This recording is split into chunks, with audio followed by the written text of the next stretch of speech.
7월 5일 토요일 새벽 예배에 오신 여러분들을 환영합니다.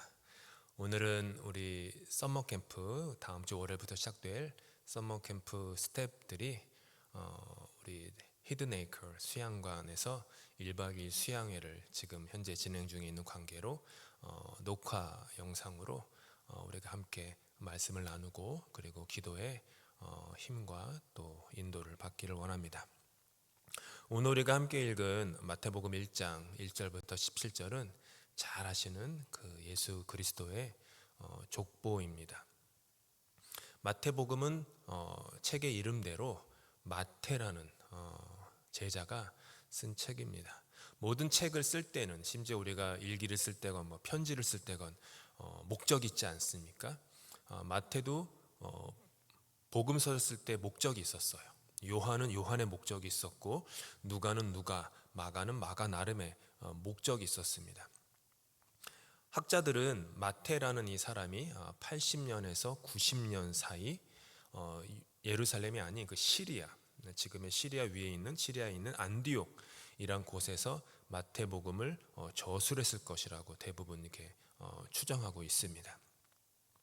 이 시리아 안디옥이 어떤 곳이냐 하면 그 디아스포라, 그러니까 유대 땅을 고향을 떠난 디아스포라 유대 기독인들이 거주하던 곳이고요. 그곳에는 다양한 인종들이 섞여 사는, 지금으로 하면은 이걸 런던, 토론토, 우리 캐나다와 같은 그런 다양한 인종들이 다양한 문화와 언어와 생각을 가진 사람들이 모여 있는 그런 도시에서 유대인들로서 유대 그 이민자 혹은 디아스포라로서 시리아 안독에서 살던 사람들을 위해서 쓴 책입니다. 즉 외국 땅에 살고 있는 유대민족, 그리고 그 유대민족 중에서도 예수를 그리스도로 고백해서 기독교인이 된 사람들, 기독인이 된 사람들을 위한 대상으로 한 책이죠. 따라서 마태가 복음서를 저술할 때에는 자기와 함께 생활을 하는 그 사람들, 그 공동체에 대한 그 생각이 없을 수가 없었습니다. 마태가 속한 공동체에서 가졌던 여러 질문들이 있었는데, 신앙의 질문들이 있었는데, 그 중에서 가장 큰 질문이 뭐냐 하면은 예수 그리스도, 예수가 정말 우리가 기다리던 그리스도인가?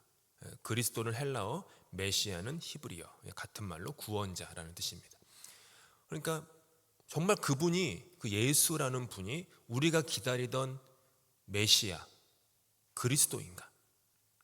당시 문화, 관습, 그리고 종교에 따르면 십자가라고 하는 것, 그것은 성공이 아니라 실패였습니다. 인정이 아니라 멸시와 거절이었습니다. 그런데 어떻게 십자가에서 죽으신 예수가 우리가 그토록 오랫동안 기다리던 구원자일 수 있는가에 대한 질문이 그 공동체에 있었고, 그 질문에 대한 답을 쓰려고 마태가 쭉 복음서를 써내려가는 겁니다. 그러면 마태가 저도 설교를 쓰다 보면은 제일 그 중요한 게 뭐냐 하면은 처음 단어, 처음 문장을 어떻게 쓸 것인가, 그게 상당히 중요합니다. 그때부터 모든 것들이 쭉쭉쭉쭉 거기서 그거를 꼬리에 물고 이어지는데, 따라서 마태도 복음서를 많은 기도와 생각과 자료를 모은 다음에 복음서를 쓰려고 할 때 처음에 뭘 쓰려고 했을지가 무척 중요하지 않았겠습니까? 그리고 마태는 과감히 족보로 그 이야기를, 자기의 복음서를 쓰기 시작합니다. 복음서 처음에서부터 마태는 1절에 그냥 주저없이 짚고 넘어가요. 아브라함과 다윗의 자손 예수 그리스도의 계보다. 예수는 아브라함의 자손이다, 그리고 다윗의 자손이다 라고 하는 거고, 그 예수를 뭐라고 정의합니까? 그리스도다, 즉 구원자다. 맞다, 당신들이 그토록 기다렸던, 오랜 세월 동안 그렇게 어려움과 고난과 아픔 속에서 기다렸던 그분이 바로 예수다, 바로 그분이다 라고 얘기를 하는 것입니다. 그러면서 족보를 이어가는데, 그 족보를 이어가는, 비록 우리가 족보를 읽을 때 좀 재미없는 문장 글들이기도 하겠지만, 족보를 통해서 마태가 얘기하는 것은 사실은 단순합니다. 예수가 그리스도이신데 그리스도인 예수는 우연히 오신 분이 아니다라는 거죠. 인류 역사에 오랜 구비구비를 걸쳐서 그토록 오랫동안 기다렸던 하나님의 구원이 예수를 통해서 우리에게 찾아오신 것이다 라고 하는 거예요. 잘 아시는 미당 서정주 시인의 시에 이런 문장이 있습니다. 한 송이 국화꽃을 피우기 위해서 봄부터 소쩍새는 그렇게 울었나 보다. 그러니까 심지어 국화꽃 한 송이를 피우는 데 있어서조차 그냥 우연히 일어나는 일이 아니라는 거죠. 시인의 말은 한 송이 국화꽃을 피우기 위해서조차 소쩍새가 그렇게 오랜 시간 전부터 울었다. 소쩍새가 울고 고통과 질곡과 아픔과 눈물과 여러 가지 역사의 구비구비를 거쳐서 한 송이 국화꽃이 이루어졌다. 피었다라는 것은 완성됐다. 이루어졌다라는 뜻이겠죠. 똑같은 겁니다. 유대민족의 삶에 고난과 고통과 아픔과 눈물이 있었지만 이 모든 것들이 다 신비한 의미가 있어서 결국에는 마침내는 예수 그리스도라고 하는 그 결정체에 모든 것을 맺히게 되었다. 다 예수께로 흘러들어가서 마치 강이 모든 산 구비구비 계곡의 강물들이 다 모여서 어느 한 지점으로 결국은 흘러내려가 모이는 것처럼 그렇게 예수께로 흘러들어가 모이게 되었다. 결정체에 맺혔다. 비록 유대인의 역사 속에 수없이 많은 큰 일과 작은 일들이 벌어졌지만 그 모든 것들이 하나님의 언약의 끈으로 사실은 다 묶여 있었고 연결되어 있었다. 그리고 그 모든 역사의 크고 작은 사건들이 어느 한 방향으로 흐르고 있었다. 그 한 방향이 무엇이냐? 예수 그리스도다. 그 예수는 누구냐? 그리스도, 구원자다. 즉 모든 역사의 크고 작은 일들이 나와 당신을 향한 하나님의 구원이라는 그 목적지를 향해서, 그 지점을 향해서 흘러들어갔다. 그게 예수다. 이 얘기를 지금 마태는 족보에서 하고 있는 것입니다. 우리의 개인의 삶도, 여러분의 삶도 마찬가지입니다. 세월을 지나가는 동안 우리 삶에는 수없이 많은 일들이 있었습니다. 슬픈 날도 있었습니다. 기쁜 날도 있었습니다. 웃었을 때도 있었고 눈물을 흘릴 때도 참 많았습니다. 계획대로 일이 술술 풀렸을 때도 있었고 하는 일마다 이상하게 꼬였던 때도 있었습니다. 하나님을 향한 나의 그 감정이 막 지붕을 뚫고 나가는 것처럼 복받쳐 올랐을 때도 있었고 때로는 마르고 무미건조한 저 바닥에서 길 때도 있었습니다. 인생 속에 생명의 잔치를 열 때도 있었습니다. 하지만 죽음 앞에 고개를 숙였던 때도 있었습니다. 이런 모든 것들이 우리 인생 속에 있었습니다. 앞으로도 있을 것입니다. 우연처럼 그냥 사람 사는 게 그런 거지처럼 흘러가는 그런 것으로 볼 수도 있습니다. 하지만 마태는 그런 우리 개인의 역사, 그러니까 공동체의 역사뿐만 아니라 우리 개인의 역사를 보면서도 말하고 있는 거예요. 당신 삶의 모든 것들이 모여 있다. 당신 삶의 모든 사건들이 그냥 우연히 한 지점에서 고립된 사건으로 발생했다가 사라진 것이 아니라 다 어느 곳으로 흐르고 있다. 그 어느 곳은 어디냐 하면 마침내 이루어질, 결국에는 이루어질 당신의 구원, 하나님의 선하신 뜻이 완성되는 그때를 향해서 그 당신 삶의 모든 사건들이 흘러가고 있다라고 하는 거예요. 이게 역사관입니다. 신앙도 그런 거죠. 믿는 자에게는 모든 것들이, 맞죠? 모든 것이에요. 어떤 것들이 합력하여 선을 이룬다고 성경은 말하지 않습니다. 모든 것들이 합력하여 선을 이룬다고 말씀하신 것처럼 신앙의 눈으로 나 자신과 우리 교회와 이 사회와 나라의 공동체 역사를 바라보는 이들에게는 삶에서 지나온 모든 사건들이 하나님의 그 구원의 섭리라는 그 큰 그릇 안에, 큰 그 강물 안에, 큰 그 바다 안에 흘러 들어가 모아지고 있다라는 것이죠. 우리의 인생을 보면 어떻게 그런 일이 내가 그렇게 기억하고 싶지도 않은, 그리고 별로 의미를 두지도 않았던 그런 일들이 어떻게 하나님의 그 마침내 결국에 이루어질 그 지점을 향해서 내 삶의 사건들이 그렇게 흘러가고 있습니까? 라고 반문할 수도 있어요. 하지만 그래서 마태는 족보에 굳이 족보를 자세히 보시면 예수님의 족보를 다 쓰지 않았습니다. 선택해가지고 마태가 자기가 가진 신학과 역사관을 가지고 선택해서 사람들을 역사 속의 인물들 집어넣은 거예요. 마태가 집어넣은 인물 중에 여러 사람들이 있지만 특별히 5명의 여인들을 집어넣었어요. 이거는 우리에게 말하는 시사하는 바가 큽니다. 온전한 사람들의 이야기가 아니다. 족보에 여성이 들어가지 않지만 굳이 여성을 마태는 넣습니다. 누굽니까? 다말, 라합, 룻, 밧세바, 마리아, 총 5명의 여인들인데 이들 5명 중 3명이 이방 여인들. 그러니까 유대인들에게서는 어떤 하나님의 뜻이 이루어진다라고 받아들여지지 않는 인종, 이방 여인들이 3명이나 들어가 있고 5명 전부가 다 기구한 운명을 살았던 여인들입니다. 시간 관계상 5명 여인의 삶을 제가 다 설명해 드리지 못합니다. 하지만 많은 분들은 아실 거예요. 기구한 운명이에요. 참으로 기구한 운명.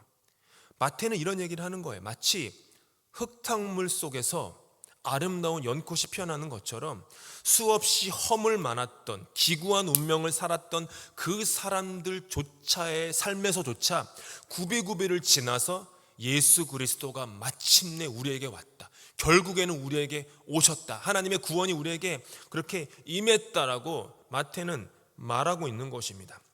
이런 기구한 내 인생의 모든 순간들과 사건들을 하나님은 다 껴안고 계시고 나의 인생 전부에 좋은 일, 나쁜 일, 슬픈 일, 기쁜 일, 생명의 일, 죽음의 일, 잘된 일, 안된 일, 이런 모든 것들을 다 끌어안고 예수가 당신에게 오셨다. 당신을 향한 예수의 목적은 구원이다. 당신을 살리려고 그렇게 오셨다. 결국 마태가 족보에서 하는 얘기는 한 단어를 보면 결국에는 이란 말.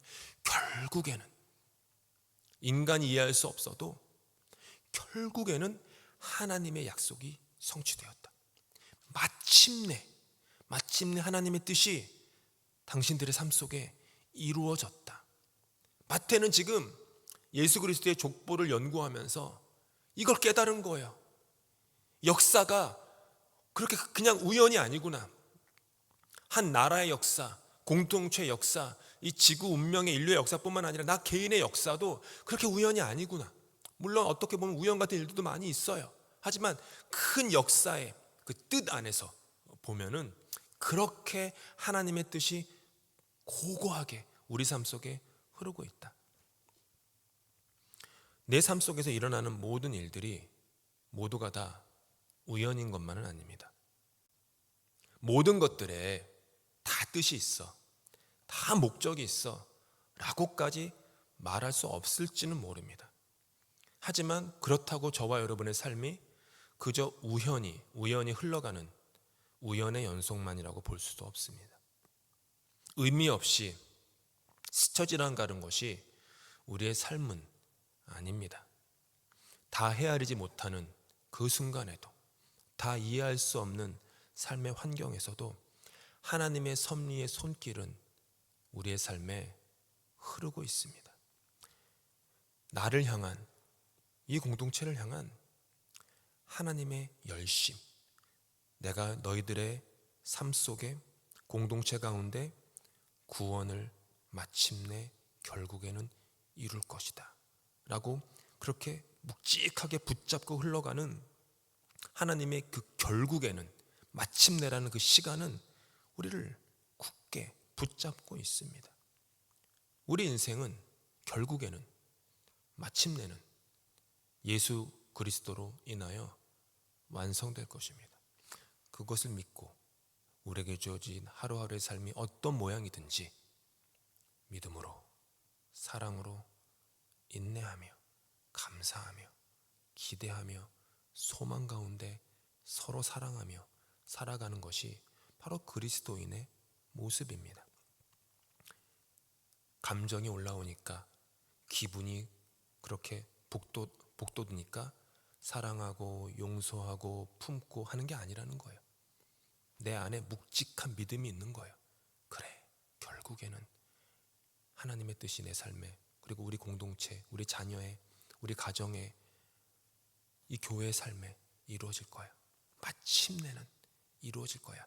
그걸 믿기 때문에 환경과 조건과 감정과 기분과 느낌을 넘어서 우리는 늘 사랑을 선택하고 인내를 선택하고 용서를 선택할 수 있는 것입니다. 눈에 보이는 것이 전부가 아닙니다. 귀에 들리는 것도 전부는 아닙니다. 하나님의 결국이 있습니다. 하나님의 마침내가 있습니다. 그것을 바라보는 것이 신앙입니다. 나 자신의 연약함, 나 자신의 부족함, 나의 어리석음, 나의 가난함, 이 모든 것을 통하여서조차도 결국에는 하나님의 구원의 뜻을 이루고야 마시는 하나님의 신실하심을 늘 바라보는 것입니다. 아시다시피 마태가 쓴 그 족보에는 14대, 14대, 14대 이렇게 씁니다. 14라는 숫자, 7이라는 숫자가 완벽한 숫자이기 때문에 7, 7, 7, 7, 7, 7 더 이상 완벽할 수 없게 그 맞춘 거지만 이렇게 14, 14, 14를 맞춘 마태의 뜻은 뭡니까? 결국에라는 거예요. 때가 완성됐다. 때가 찼다. 그래서 예수가 우리에게 왔다. 그분은 그리스도다. 구원자다.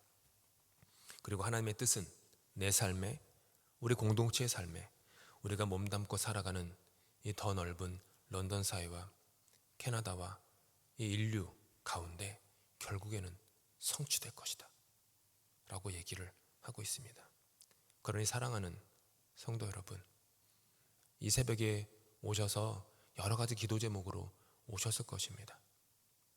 가정을 향한, 자녀를 향한, 나 자신을 향한 여러 가지 기도 제목이 있으시리라 생각됩니다.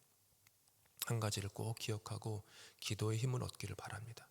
결국에는 마침내 하나님의 나를 향한, 우리를 향한 하나님의 뜻이 결국에는 이루어진다. 마침내 이루어진다. 내 뜻이 아니라 그분의 뜻이, 내 열심이 아니라 그분의 열심이, 나의 계획이 아니라 그분의 계획이, 그분은 늘 더 좋은 것으로 내 삶에 마침내 결국 구원을 이루신다. 하나님의 뜻이 결국에는 이루어진다는 그 소망으로 오늘 기도의 시간을 보내시고, 그런 결국에는이라는 그 소망 가운데 저와 여러분에게 주어진 하루의 삶을 살아가시기를 바랍니다. 오늘 이제 또 기도하는 시간에 또 우리 썸머 캠프를 위해서 꼭 기도해 주시고요. 인턴들과 또 봉사자들과 여러 또 섬기는 모든 분들을 위해서 기도해 주시기 바랍니다. 안전사고 나지 않고 건강하고 기쁘고 여유롭고 감사하게, 그리고 참여한 모든 이들이 이렇게 예수 그리스도의 사랑을 깨닫고 예수 그리스도를 주님, 나의 주님이라고 고백할 수 있는 그런 신앙의 고백이 넘치는 그런 썸머캠프 여름 성경학교 될 수 있도록 꼭 기도해 주시면 감사하겠습니다. 기도하시겠습니다. 하나님 아버지, 오늘도 주님의 말씀 앞에 서게 하시니 감사합니다. 우리의 삶의 크고 작은 사건들이 쉼 없이 흘러가고 있지만 그 모든 일들 속에서 주님의 신실한 손길이 일하고 계심을 믿습니다. 어떤 날은 이해할 수 없고 어떤 순간은 감당하기 어려울 때도 있습니다. 하지만 주님께서는 나의 허물과 연약함마저도 껴안으시고 결국에는 마침내는 당신의 뜻을 이루시는 분임을 이 시간 고백합니다. 예수 그리스도의 계보에 담긴 이름들처럼 우리의 기구한 삶도 당신의 큰 이야기 안에 있음을 고백합니다. 흙탕물 속에서도 연꽃을 피우시듯 상처와 눈물 가운데서도 구원의 열매를 맺게 하시는 주님을 신뢰합니다. 그러니 주님, 낙심하지 않게 하여 주시옵소서. 보이는 것이 전부가 아님을 믿고 지금은 다 알 수 없어도 결국에는 주님의 선하신 뜻이 이루어질 것이라는 믿음의 눈으로 오늘을 살아가게 하시옵소서. 그리고 언젠가 지나온 삶을 돌아볼 때 이 모든 길이 주님의 인도하심 아래 주님의 은혜 가운데 있었음을 고백하게 하시옵소서.